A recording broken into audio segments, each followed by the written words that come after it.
Hello, Abnormal Investigations. I want to thank you all for such a large crowd tonight on our Boots on the Ground, guys. Our Boots on the Grounds are averaging 3,000 views. Can you believe that? That is just during the live. That is not counting the views we're getting after the live on the videos, guys. I never thought we would grow like this. The people, uh, YouTube is pushing us out there right now because our views are so high right now.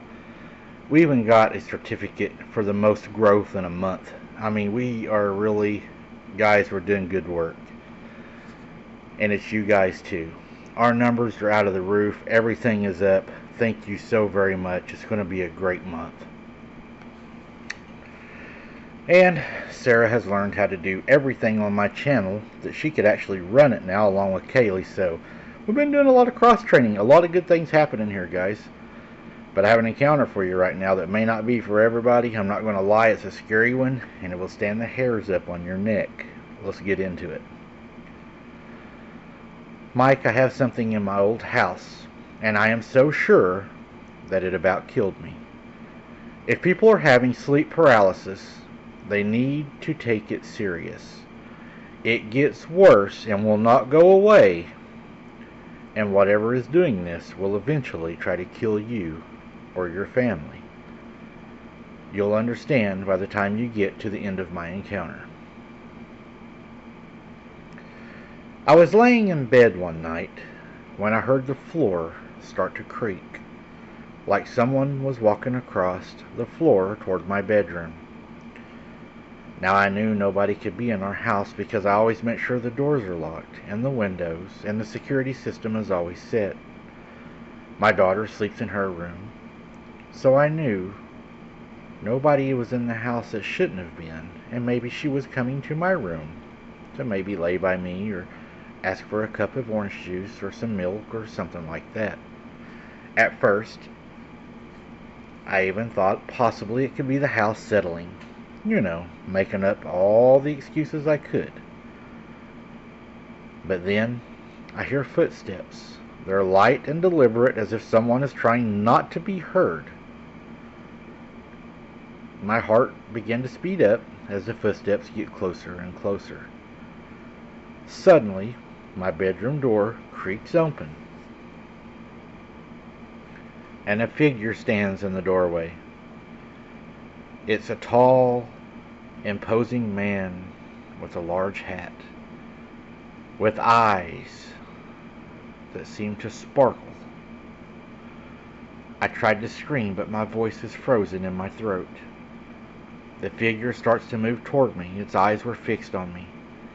I couldn't move. I was paralyzed, unable to move or speak. Just as it reaches my bedside, I hear a faint whisper. I've been waiting for you. As the figure looms over me, I realize that I'm not alone in my own house. Something has been lurking in my house and in the shadows, watching me, waiting for this moment. And now it's right next to me. Its cold breath is on my skin. As I laid there, frozen in fear, I realized that I was in sleep paralysis. This figure of a man looming over me was a hallucination I was praying, a product of my own mind. But that didn't make it any less real. I was trapped in my own body, unable to move or speak. And that's when I felt the pressure of it place its hands on my wrists, holding my arms down.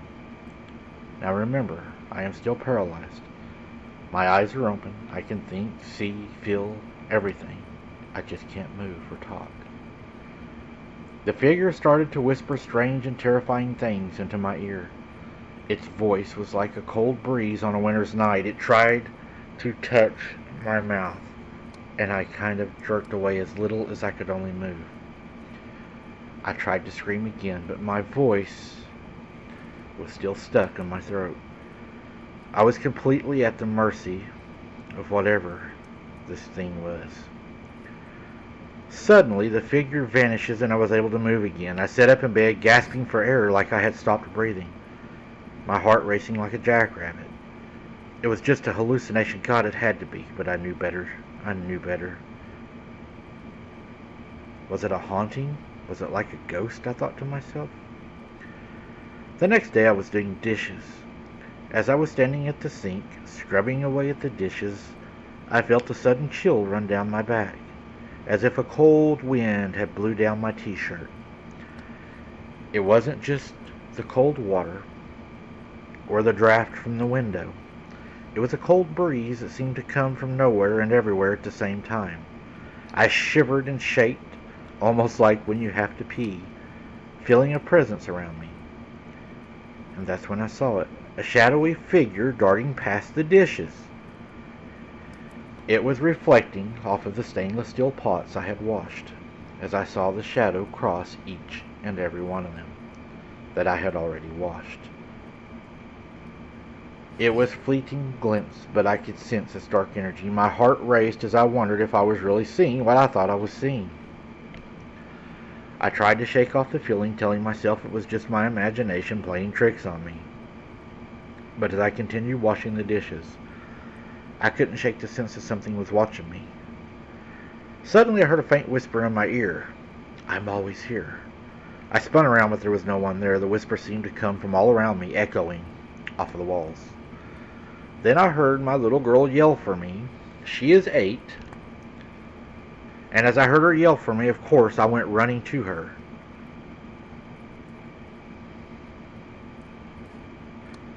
As I was running to her, I saw something happen to my daughter that I would wish no parent to ever see or ever have to witness. I was running down the hallway. Her bedroom was at the end of the hallway. I could see her sitting by her bed in her little white nightgown. She was screaming for me, and as I'm running down the hallway, I can see her, and I'm running toward her, thinking that she had got hurt. And as I got close to her, I seen her move in an awkward position. I couldn't see what was doing it, but something had grabbed her by the legs and started dragging her across the floor and under the bed, and then her door slammed shut.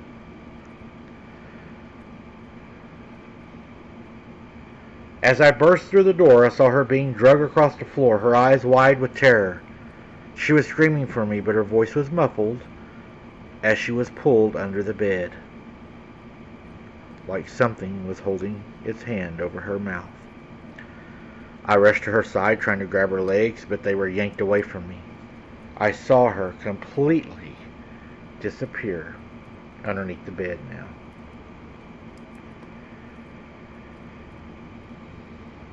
But that's not the worst of it. As I looked under the bed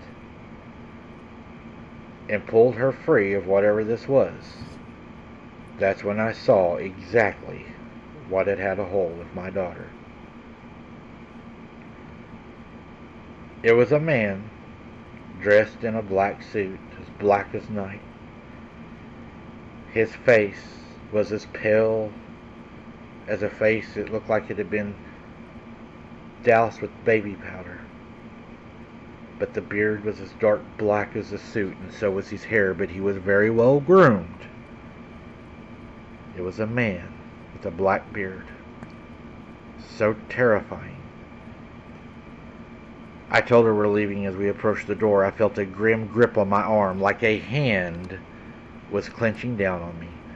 But when I looked down, there was nothing there. I tried to shake off the feeling, but the only thing I could do was try to escape this firm grasp, but it only grew stronger. It was as if something was trying to hold me back to keep me from leaving. I tried to pull away, but the grip only tightened. I felt a surge of fear and adrenaline as I realized that we were not alone. My daughter looked up at me in terror, screaming and crying. All I could think of is I had to get her out of here. With all my strength, I pulled away from the invisible force and grabbed my daughter's hand. We ran out of the house, not stopping until we were safely in the car driving away. And as we looked back, in the window of our bedroom stood that man, staring at us. We didn't stop. We drove as fast as we could, both of us shaking and crying and sweating, and I was trying not to let her see how upset I was, trying to be strong for my daughter. We went straight to my mom's house.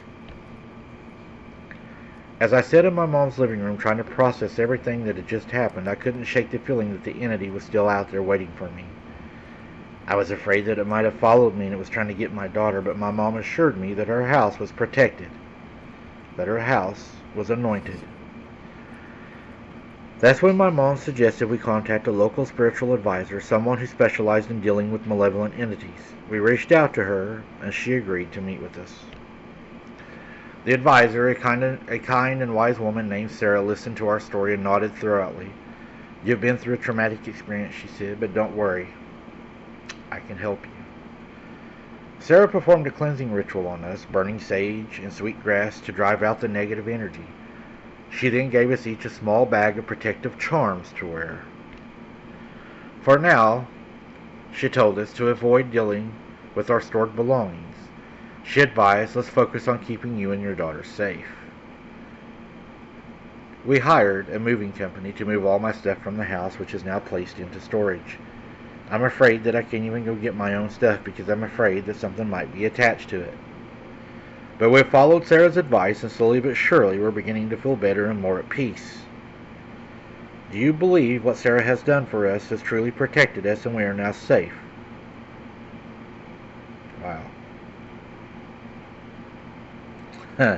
Well, I'm going to give you my opinion. I don't believe the charms, the sage, or the sweet grass, or any of that's going to protect you. There's only one thing going to protect you, and that's Jesus Christ. If something like this is bothering any of you all out there, guys, there is power in the name. Use it, rebuke it, and plead the blood of Christ on it, and it has no other option but to leave. She asked for my opinion, and that's my opinion to her. I look forward to seeing your all's opinions and your comments. Again, thank you all so very much, and I hope you all have a great 4th of July, and a safe one, and many more to come with your family to make many, many more memories. We love each and every one of you guys. Happy Independence Day from the Abnormal Investigations team. And don't forget to keep your head on a swivel and don't be something's dinner, so we can see you again on the next 4th of July.